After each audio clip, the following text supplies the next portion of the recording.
The title race in Porsche Carrera Cup Benelux is at really, really high stakes at the moment. We've got 2 rounds, 4 races left to go, and we're about to get started with our penultimate destination. It is Circuit Zolder in Belgium, and the Carrera Cup Benelux battle has got no fewer than 5 overall championship protagonists, 5 drivers within 25 points in the standings, and of course 25 points is the number that you get for a race win, so it could really still go any of the ways at the top of the standings. Here's a look at the circuit here at Zolder. 16 turns, exactly 4 kilometers, 2.5 miles in length, and several overtaking opportunities, whether it's that Klein chicane, which is often a bit of a pinch point, or any of the other late braking zones, deep braking zones, where you can be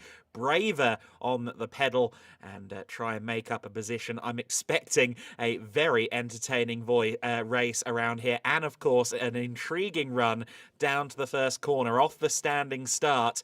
Will anyone be able to make up places? That gravel on the outside of turn 1 often seems to have a whiff of magnetism about it, particularly when you have motivated drivers looking to win a championship, and Jaap van Lagen, the current championship leader, certainly is motivated. Not only is he motivated, but he is on pole position for this race. He will be starting alongside Nick Ho, who has hit a great run of form in the last couple of events. And we'll get a look here at the grid in full. As you can see, the top 6 on the grid split by just over 0.4 of a second. It's going to be a really interesting battle.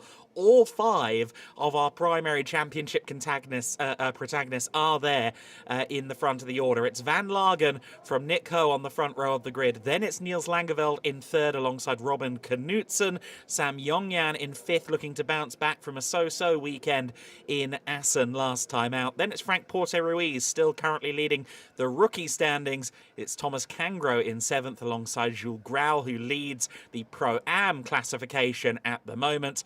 Mace Muller on row 5 alongside Alexander Reimann. And then row 6 of the grid, Nikola Milkovic alongside Jani Kakala.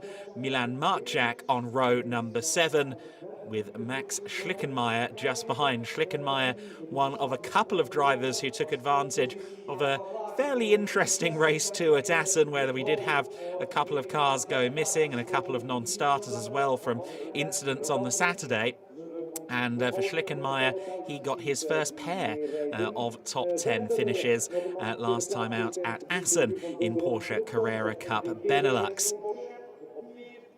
So we are awaiting the word go here. Of course, we've still got the grid walk going on at the moment, so we are just a few minutes away from getting this race started. As I alluded to, Jaap van Lagen on pole position. Jaap van Lagen, our championship leader. He had an 11-point lead coming into this weekend. However, he got a point for pole position, so his lead is now 12. He's on 139 points. Robin Knudsen, the Swede, is on 127. He, of course, we've seen him on the second row of the grid for this race. Niels Langeveld on 119 points. And then it's Nick Ho, who's kind of springboarded back into contention with a strong weekend at Assen. He's now on 115 in 4th in the standings, just ahead of Sam Yongyan. Now, all year prior to Assen, Nick Ho had only had 1 podium finish, and that was a second place at Spa in the season opening weekend, albeit a second place where he got the full quota of 25 points because guest driver Bertrand Baguette was ahead of him and was not eligible to score. But that was his only podium of the year, that second place finish, and then he came 3rd in the first race at Assen, and then bettered himself further by winning in race number 2. So a great weekend last time out in the Netherlands for the PG Motorsport driver.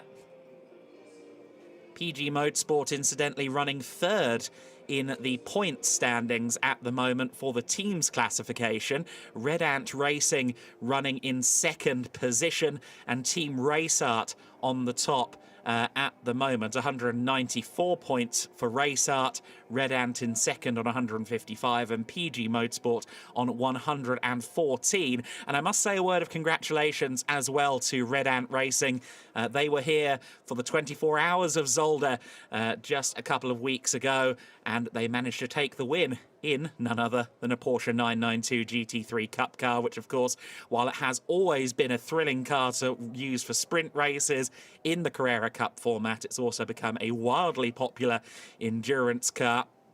And we must congratulate Red Ant on their successes there. Certainly, I'm sure a lot of the fans that were here for the 24-hour and some more are here this weekend for Porsche Carrera Cup Benelux. We've also got the FIA European Truck Racing Championship here this weekend. So it's an exciting bill of racing between the big rigs and the super sports cars. And always an interesting situation when you've got the wily veteran Jaap van Lagen at the front of the field. The 48-year-old has already proven that he's as uncompromising as ever in the heat of battle, and that has served him well so far this year. On only 2 occasions has he finished off the podium. He only has 1 race victory to his name. That was race 1 in Hungary. But it's that sheer consistency that gives him the points lead at the moment, and he's in a great position, of course, on pole here to try and make it work again and score that second victory. But he seems to be able to survive it all. We're often laden with drama in Carrera Cup racing. However, Jaap van Lagen very, very used to this style of competition in the Benelux series and far beyond. And he just seems to know how to pick his way through, keep the car clean and net those points. Incidentally, as we see the last couple of cars there on the back row, they were both penalised, I believe, after qualifying. Milan Marchak and Max Schlickenmeyer, 13th and 14th on the grid. Their lap times suggest they should be further up than that. I think they were penalised. A big shame for Marchak, actually, because I believe he'd have been 6th on the grid, had his 1:30.033 stood, but post-qualifying session that was changed. So, as we've alluded to, that top 6, the 5 championship contenders, and Frank Porte Ruiz, the incredibly promising rookie driver, within 0.4 of a second and around a 2.5-mile circuit. That really isn't a lot at all. Around a 4-kilometre circuit, that is a vanishingly small margin. As I've alluded to, Porte Ruiz leads the championship among the rookies at the moment, but only by 11 points over Milan Marchak. Marchak in second in those standings, Mace Muller in third.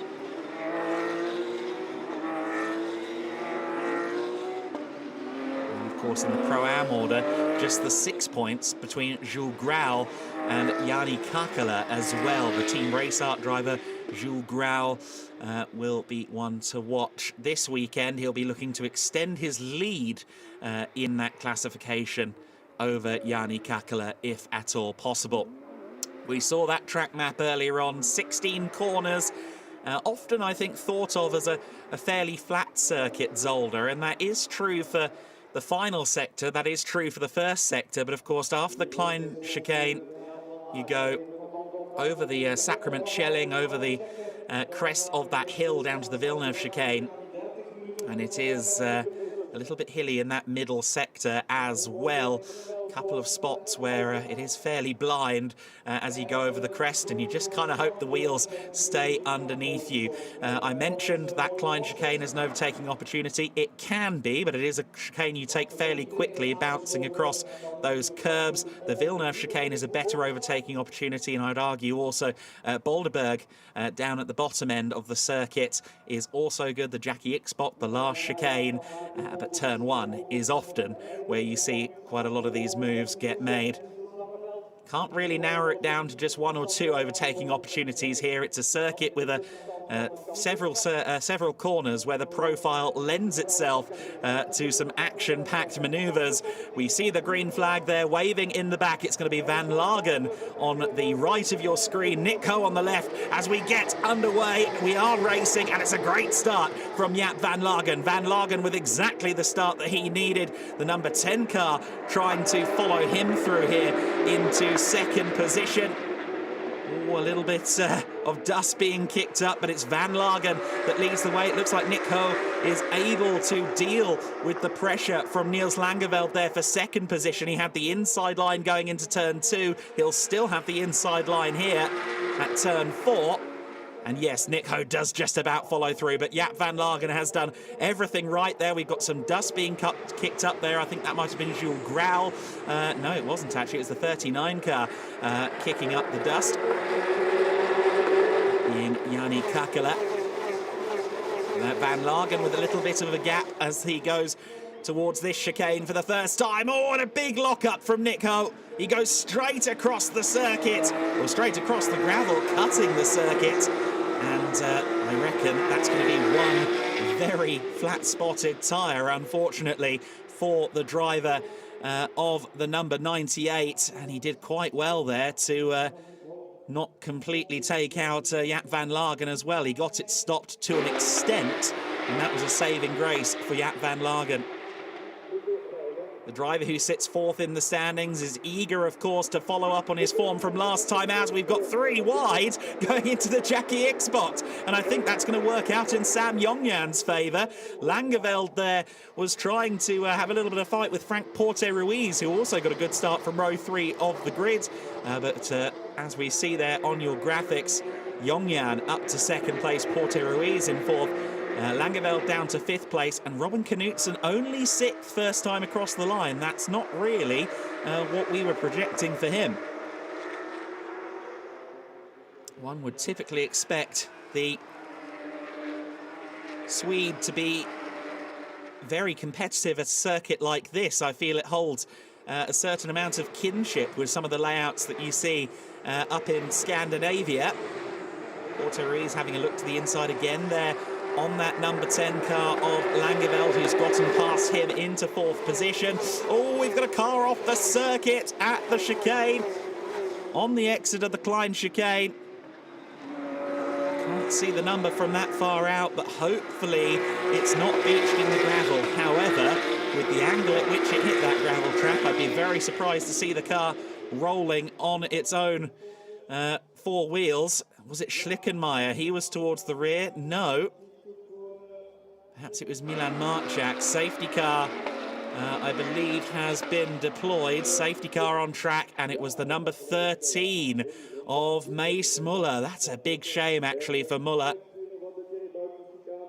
who was in second in class there, ahead of Milan Marczak critically, and he's, of course, his closest rival in the rookie standings. Marczak second in the standings, and Mace Muller in 3rd. So a big shame for Muller that he's ended up in the gravel. More than likely register either a non-finish or a 14th place finish, because he is firmly beached. Even if they let him continue rolling, he'll be a good couple of laps down by the time that car is freed. Big shame for the PG Motorsport run car. Safety car, though, is the right decision. Jaap Van Lagen won't be best impressed. He'd built a 1.3 second gap already over Nick Ho, and Ho in turn had actually got himself 1.2 seconds over Yongyan. The top 3 in general were slightly spaced out there with some of those dramas, and I just noticed, of course, that the tyre is down on Mace Muller there on the right rear corner, so I think that goes some way to explaining why the 13 car is off. Now, is that puncture a symptom of the off, or is it the cause of the off? Did it happen in the gravel? Did it happen before the gravel? Well, we can see that Michelin is unfortunately rather pancake-esque now, and he won't be going any further in this race as a result of that. Mace Muller, the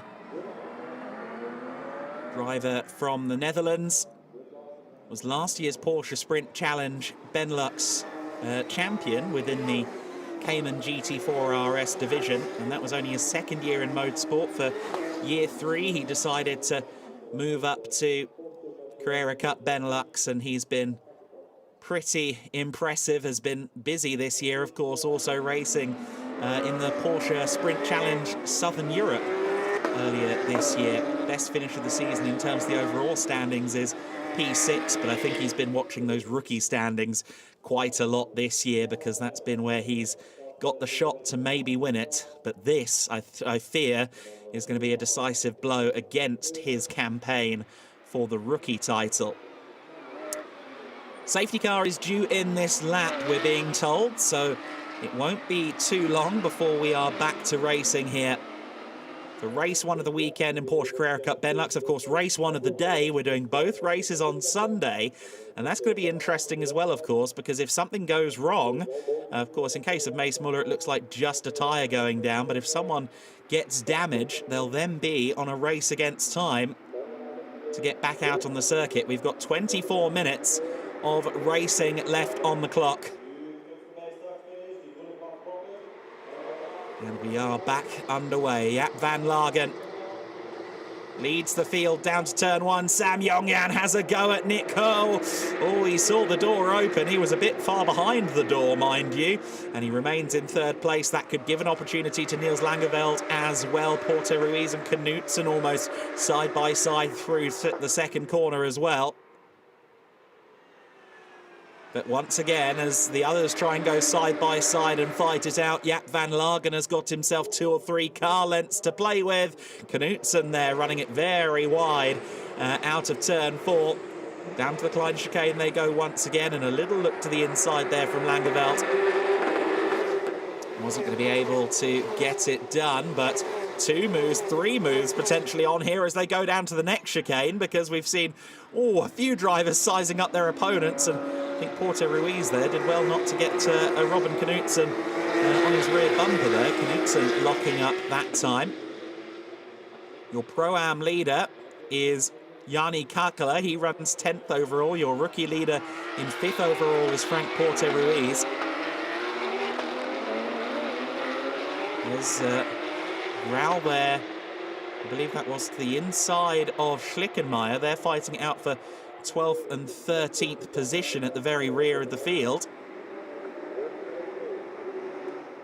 Grau, of course, 2nd in the Pro-Am class, and he'll be looking to stay ahead of Schlickenmeyer to try and pursue the aforementioned Jani Kakala. Meanwhile, here comes Knutsen. He's got the outside line here against Porter Ruiz. He's going to try and hang it all the way around the outside. He was later on the brakes. He's carried the momentum, but he's on the gravel. Can he get it stopped for turn 2 with those dirty tyres? The answer is no. Porter Ruiz screams around his outside there. To be honest, I think Knutsen did quite a good job to keep that car underneath him. It was a wild ride, bouncing across the gravel trap, and he is actually now up to 5th place. He managed to keep the inside line through turn 3, and by the time we see him again out of turn 4, Porter Ruiz is behind the Swede. So it took a bit of rally crossing and no doubt a few compressions of a few of Robin Knutsen's vertebrae, but he is through into 5th position.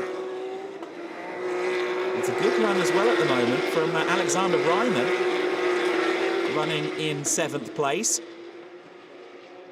We get a look back here at this moment. Knutsen around the outside and bouncing his way through the edge of that gravel trap and on the grass. He did very well to keep it in a straight line, and even better to pull off the move for 5th place. I'm just going to mention Alexander Reimann in 7th spot. He's having a good showing here, staying on the pace with that battle for 5th position. Reimann has been in the top 10 fairly consistently. His best finish of the season, 8th place, which he's achieved on 2 occasions. He's currently on course to better that, of course. In 7th right now in this race, the Estonian, competing under the banner of EST1 Racing. He's been racing Porsches now for the last 3 years. 7th would equal his best ever finish in Carrera Cup Benelux, which he achieved last year in this series.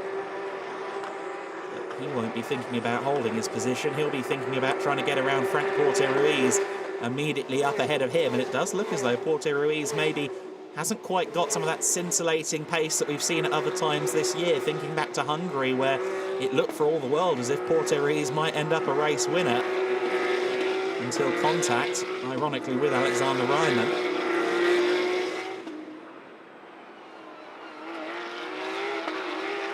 Van Lagen, Ho, Yongyan, your top three. They were covered by 1.3 seconds, within 1.3 seconds last time across the line. In fact, I think that was at the last sector split. It's shrunk ever so slightly, that spread across the top three. We'll see what it is as they break the timing beam again here at the start-finish line. Indeed, it has compressed into that 1.282 seconds. So across the lap there, Yongyan has drawn himself about 1.5 tenths closer to the race leader, and in turn closer to Nick Ho. Van Lagen may well, of course, just be managing things here. The Carrera Cup Benelux cars, the Porsche 992 GT3 Cup in general, perhaps not as high downforce as some other GT cars, particularly looking at GT3s and so on. There's a lot more mechanical grip at play. And it does mean you need a little bit of management on those Michelin tyres to make sure that if you need it in the last few minutes, the grip is underneath you. And I think Van Lagen, for now, is just keeping things ticking over without taking excess risk.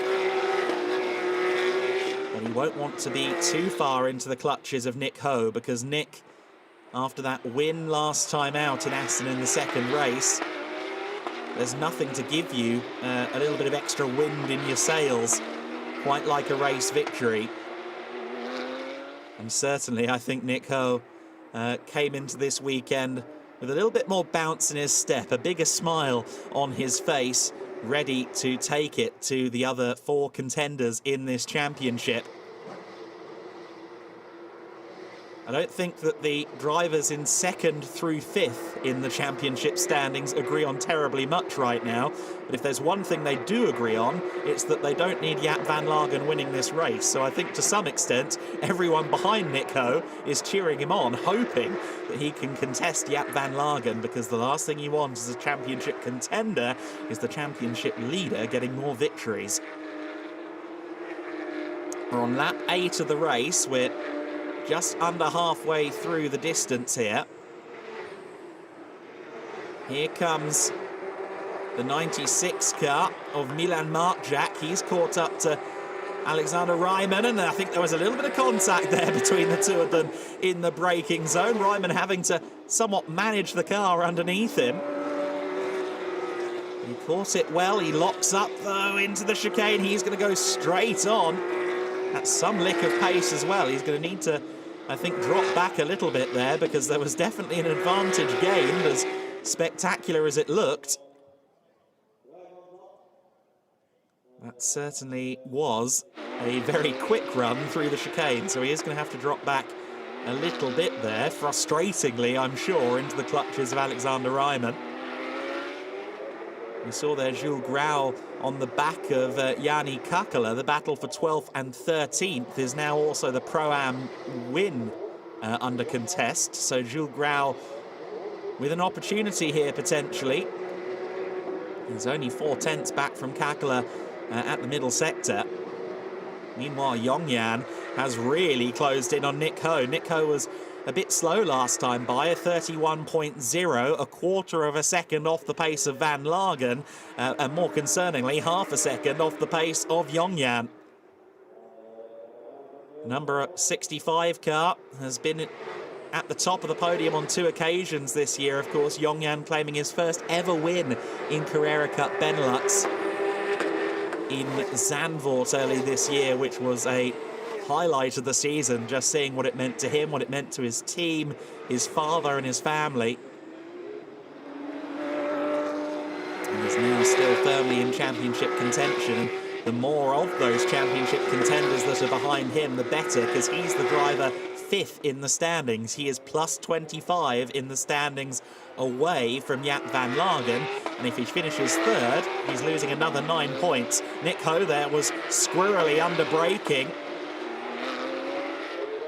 and that's going to have cost him his run out of the turn towards the Jackie Ickx box. And certainly Yongyan's picked up on it. He's to the inside around the Jackie Ickx chicane.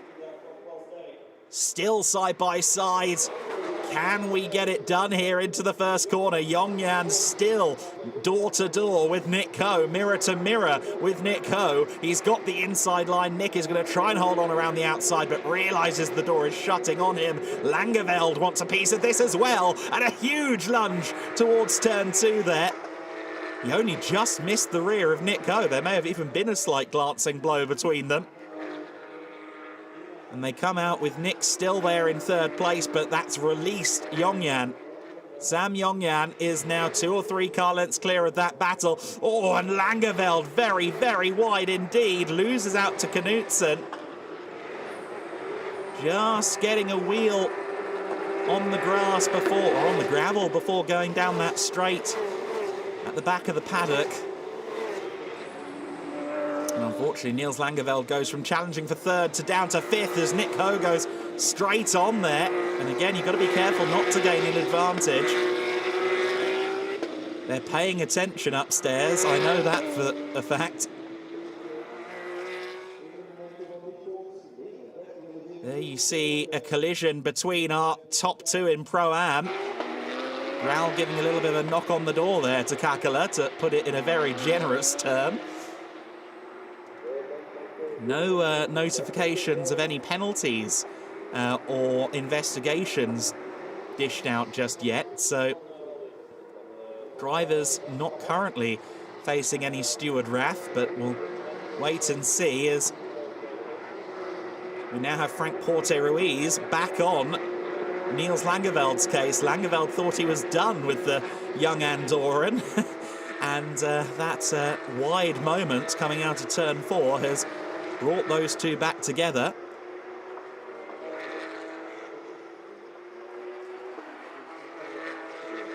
So then your top 3 still Van Lagen, Yongyan and Ho. Of course, Yongyan lost some time in that battle with Nick Ho. The gap is up to 3.5 seconds. Van Lagen on his previous lap actually set the best of the race so far, a 1:30.224. So Van Lagen winding up the pace now. In fact, the fastest lap we've ever had here, by my reckoning, in Carrera Cup Benelux is a 1:30.756. So I believe Van Lagen in this race has just set himself the fastest ever race lap around Zolder in Carrera Cup Benelux.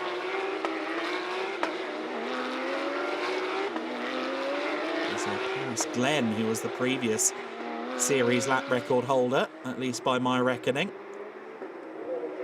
And Van Lagen setting great pace out there at the front of the field this time by. Does the gap go up? Does it go down? Van Lagen comes across the line and it goes down slightly in the final sector to 3.6, but across the lap, Van Lagen was again just over 1.5 tenths quicker than Yongyan.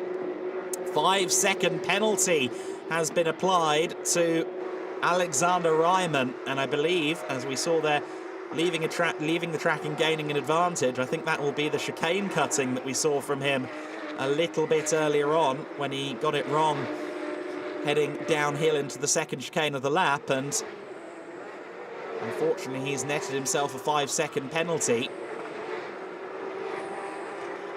So he's closing in on Frank Porte-Ruiz, and whether he or Porte-Ruiz realise it, it's rather immaterial, because a 5-second penalty will, as it stands, even drop him behind Milan Marchak. That's going to really be the goal, I think, for Ryman, to try and extend that gap out over 5 seconds to Marchak in 8th place, but I'm not convinced personally that that's going to happen.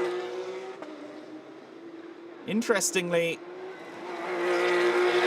it appears there that the... this is Milkovic, sorry. This is Milkovic and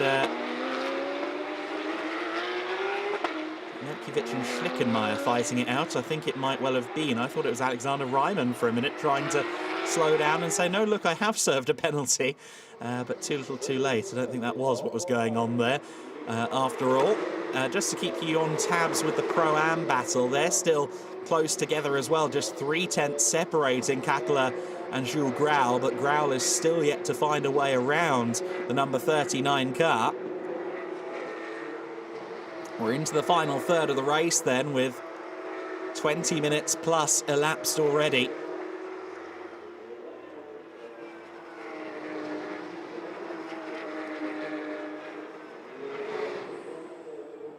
Car 15 coming into today, Schlickenmeyer. We've mentioned that he was dropped down the grid, and that was because he got a grid drop of 5 positions earlier today. Of course, the number 96 car's penalty, that being Milan Marjak, was a legacy from Assen.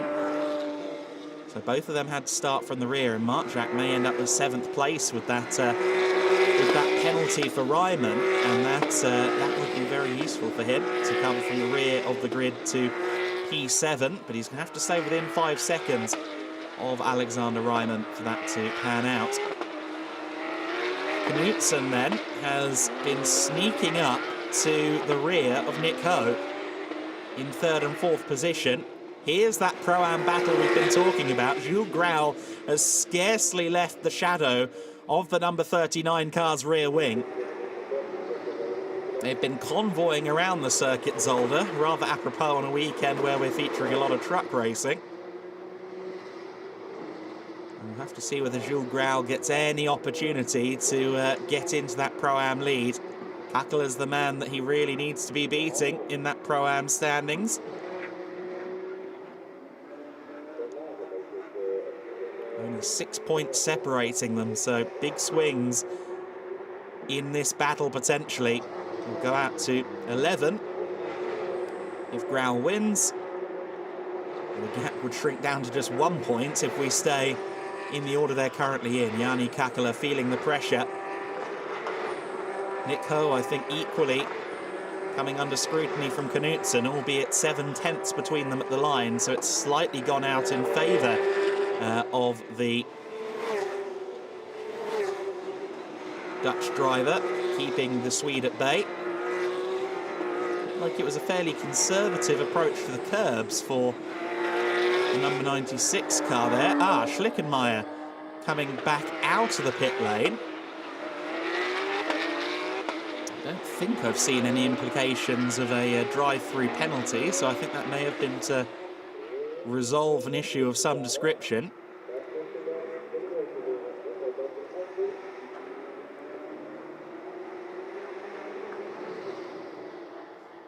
Here's your battle for 3rd place then. Knutson was 7/10 back at the start of this lap, and as they cross the line to finish the lap, well, it's about 4, so it's coming down, it's shrinking.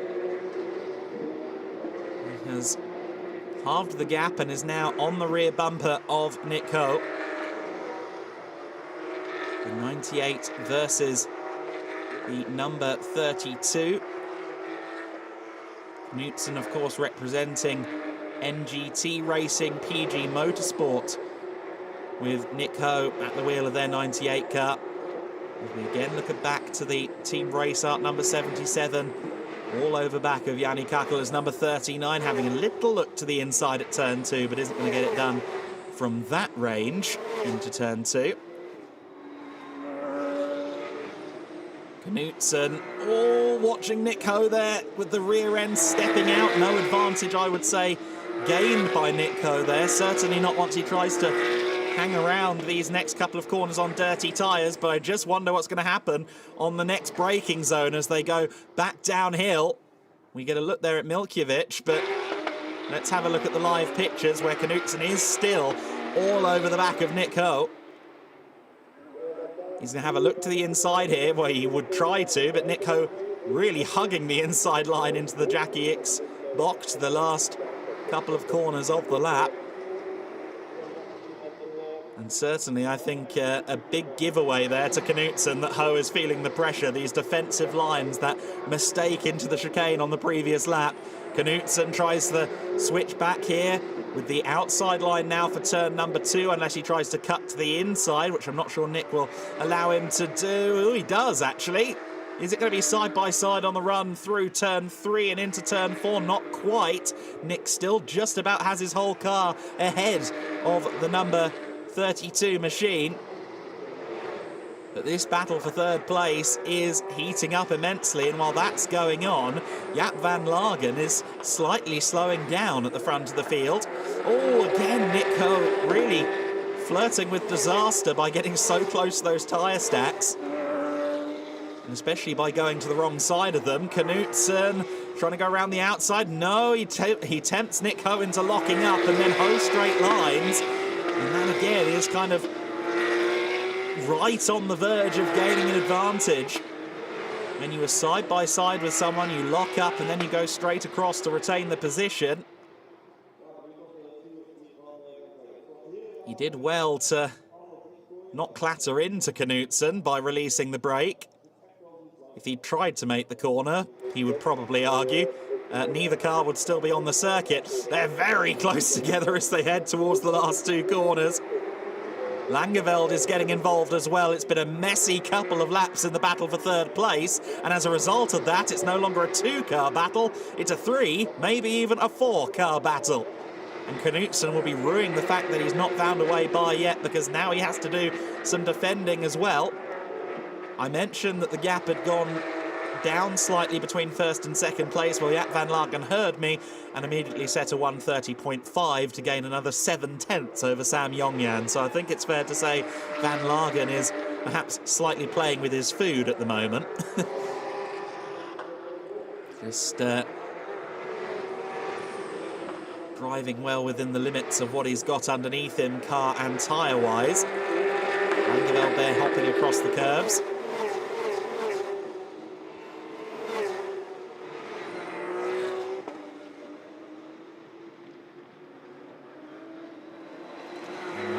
Within the final 3 minutes of this race, and the battle for P3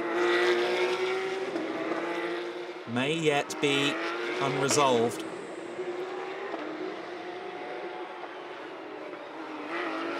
Knutsen running deep there, and that might give an opportunity to Niels Langeveld coming out of the Boulderberg blocked corner.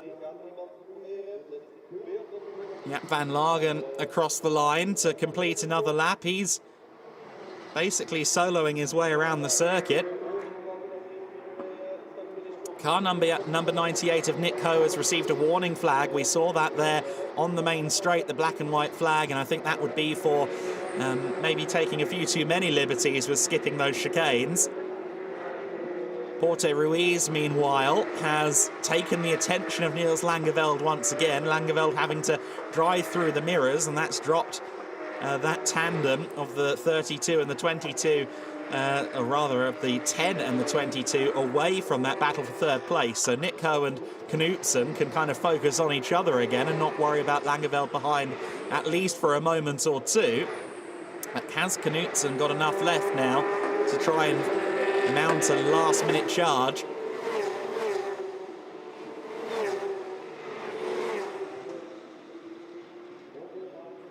It's been a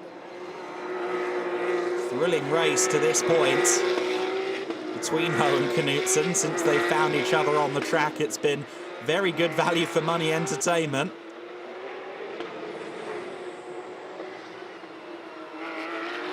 And can Knutsen rally for one last dive to the inside? Nick Ho hasn't been feeling the need to go as defensive in the last couple of laps. A big tell that things are a little less full on for him at the moment. Of course, this race 30 minutes plus 1 lap, so I believe this will be the penultimate lap of the race. It will be. We'll run out of time before Van Lagen next crosses the line, so this is the second last lap. Less than 5 miles, less than 8 kilometers left for any positions to change hands. Van Lagen has built up a gap of 4.3 seconds, and if he'd really felt like it, I'm sure that gap could have been bigger. He's been operating at an extremely high level this morning, or this afternoon, I should say, just about, here in Zolder. Langeveld bouncing across those curbs. Porter Ruiz has dropped back a couple of car lengths from him. Just to circle back around to the Pro-Am battle as we watch this going on, it's still Kakala from Grau's. Grau is still only half a second back from Jani Kakala. I'm not sure that Kakala is going to leave the door beckoning open here for Grau. But for now, Kakala is doing everything right. He has, however, been asked to the race control, I think, after the race. Him, the number 32, that being Knutsen, and the number 65, that being Sam Yongyan. Oh, and Grau is into Kakala, is he? They're both into the gravel trap, and unfortunately Kakala is permanently beached in that gravel. Was there contact? Oh, yes, there was. Jules Grau locking up into the rear of the number 39. And unfortunately, a pretty much race-long battle between the two ends in the way that neither party would have wanted. Jules Grau, not an unfair racer by any means. He was not wanting that to happen, but the mistake has cost him, and it has cost Jani Kakala. Kakala will not win the Pro-Am class then, and Jules Grau might end up with the win. A time penalty will possibly be applied if he's judged to be at fault there, but that won't help the number 39. Meanwhile, Jaap van Lagen in the 69 car has been exemplary in this race. We're on the 20th lap of the race as we speak. It will be the final lap of the race. And for Van Lagen, who has only won a single race this year, he can now update that statistic, because here is win number 2 of the season for Van Lagen. His points gap extends, and that will be a mighty relief for everyone at Team Racer to see Van Lagen put on a clinic in our first race of the day here at Zolder. Yongyan takes a comfortable second place ahead of Nico, Knutsen fourth, Langeveld fifth, and Porter Ruiz winning the rookie class in 6th position. Ryman in 7th, but he did have that penalty, of course, and that will drop him behind both Milan Marczak and Thomas Kangro. So Ryman will finish 9th position ultimately. Milkovic in 10th, and Jules Grau, potentially with a bit of a heavy heart, crossing the line to win Pro-Am in 11th. Car number 77 with a drive-through penalty for causing a collision. Of course, that drive-through will come too late to actually be served, and that will get converted into a time penalty. So Grau will potentially drop behind Max Schickenmeier, but the Pro-Am win will still go Jules Grau's way. So again, certainly not the manner in which he would have liked to get another leg up on Jani Kakala, but the Pro-Am win will remain untarnished. And there you go, updated to a 30-second time penalty for Grau, which will actually leave him still finishing 11th, because we just saw Max Schlickenmeier crossing the line about 30.9 seconds back from Jules Grau. There's the number 13, and there's Mace Muller, the only driver that won't be classified in this race. Kakala has done enough laps that he will at least be in the classification. Mace Muller will be incredibly disappointed, but on the plus side, he doesn't have to go home or go to the hotel and stew. He gets to jump back in the car in a few hours' time, and I have no doubt that that car will be fighting fit for race number 2. Hopefully the same applies as well to Kakala. Although it was a fair clock to the rear of the car, I think it should be okay. Here are the results then. Jaap van Lagen. your race winner by 5 seconds ultimately. A team race up 1-2 as well, with Yongyan there in second place. PG Motorsport's Nick Ho in third position. Knutsen up to fourth place. Niels Langeveld in fifth. Porte Ruiz finishing sixth place for Q1 track racing, and of course taking that rookie win as well. Milan Martjak in seventh overall. Thomas Kangro in eighth. The penalty for Alexander Ryman dropping him from seventh to ninth, ahead of Nikola Milkovic in the number 11 car. Jules Grau, 11th place, just by the skin of his teeth with that 30-second penalty applied. He wins Pro-Am, and the last of the drivers running at the end, Max Schlickenmeyer. Kakela ending his race in the gravel, unfortunately, with a little bit of an assist from Jules Grau, and Mace Muller not seeing the flag and seeing most of the race, albeit from behind an Armco barrier, which is certainly not what Mace Muller would have been hoping for, or indeed what he was envisioning when he jumped into the cockpit. With Robin Knutsen then finishing down in fourth place. He was second in the championship coming into this race. Van Lagen, the championship leader, will have a bigger gap once again in the point standings. Nick Ho will be closer to, and in fact I think he may be ahead now of Niels Langeveld in the standings. It will be a bit of a shuffle up from second, third, fourth and fifth, with Yongyan finishing second and Nick Ho finishing third, those two being fifth and fourth in the standings respectively. However, it is quite clear that Jaap van Lagen will have an increased points lead coming into race 2. As we now get a look at the highlights of this race, it was a picture-perfect start from Jaap van Lagen, as it was Langeveld and Nick Ho fighting it out for second in the early stages. Everyone cleanly through the first few corners with just a little bit of gravel kicked up. And on that first lap, of course, we saw a big lock-up from Nick Ho going straight across the chicane, something that he would develop a little bit of a habit for over the course of the race, and he would get a slap on the wrist, telling him to stay within those white lines. Of course, on this second lap of the race, it was what looked like just a tyre failure. I don't think there was contact there that sent Mace Muller into the gravel trap, but all the same, the number 13 car unfortunately triggering a safety car and ending Mace Muller's race there with that tyre issue. Yongyan having a little look there to the inside of Nick Ho. That didn't work out in his favour. Knutsen was rally crossing back in 5th place, and he was really pushing hard. Langeveld in turn was trying to get around Sam Yongyan, who'd moved up to 3rd position, and Frank Porte Ruiz was in 5th place, locking up all the while. Some serious under-rotation on some of these front-end Michelins, especially, of course, coming back from a restart when the tyres are a bit cold. Knutsen went around the outside at turn 1 on Porte Ruiz. In fact, yes, it was Porte Ruiz, I think it was, but either way, around the outside and bouncing on the gravel, bouncing on the grass. Alexander Ryman, he went straight on and quite clearly gained a few car lengths as a result of it. That would result in a 5-second penalty, unfortunately, for the driver in the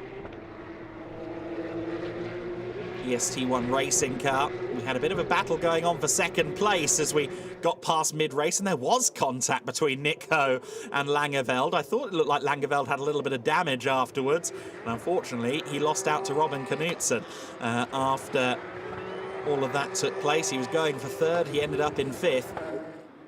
A couple of instances of contact during the race between Jules Grau and his rival in Pro-Am, Jani Kakela. That first one wasn't so bad, but the second one unfortunately would result in a gravel visit for Kakela. Schlickenmeyer trying to recover from an early visit to the pits, of course, and this was the second of those Pro-Am, or it wasn't yet the second of those Pro-Am contacts, but we saw Jules Grau really pushing the limits under braking a few times. We saw Nick Ho on turn-in a few times, pushing the limits maybe a little bit too far. Knutsen was trying hard to find a way past the number 98, but it was never quite teed up for the Swede. 4th place would have to do. Another lock-up for Nick Ho, straight across the gravel, but retaining his position as he would for the rest of the race. And this time around, the lock-up for Jules Grau ended up costing him. He got a penalty But for Yanni Kakela, it was the end of the race and the end of his tenure as the Pro-Am race leader.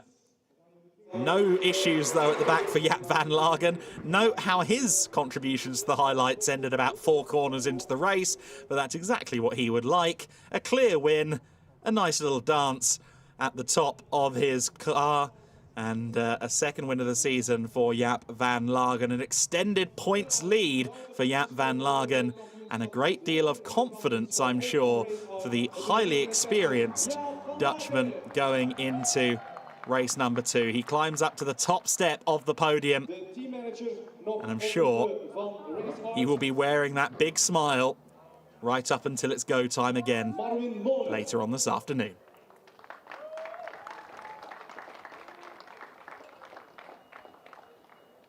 En dan gaan we nu luisteren naar het Nederlands volkslied. And here comes our national anthem.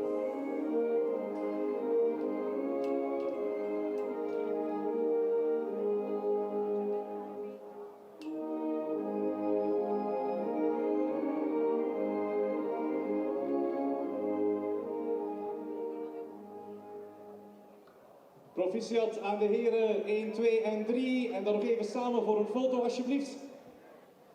De trofeeën worden uitgedeeld door service manager Olivier Aerts.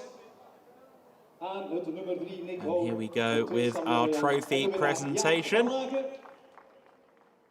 As the teams get those cars ready for the next race, they won't have much of a turnaround window, of course, because we are going to be back in just a couple of hours with more racing here in Carrera Cup Benelux as those top 3 join together on the top step of the podium. They will have their eyes focused forward to race number 2, which will get started at 3:50 local time here. We'll be back underway in racing in the grand scheme of things, just a couple of hours. So Van Lagen with not a lot of time to regroup, but he will be back, as they will all be, for race 2 of Porsche Carrera Cup Benelux.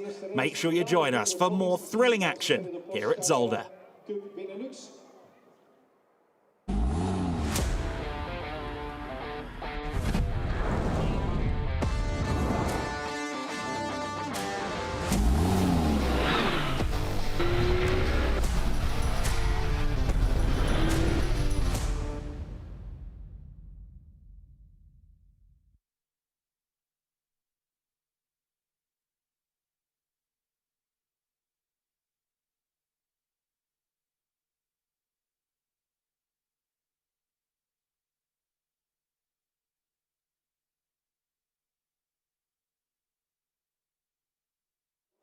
Track One Racing uit ons mooie grondsturen Middenburg, dames en heren.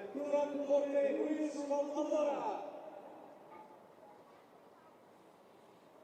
Sorry, ik heb een foutje van mij. We gaan opnieuw door. Op de 3e plaats van Duitsland. Motorsport, by Car Graphics, Max Schumacher.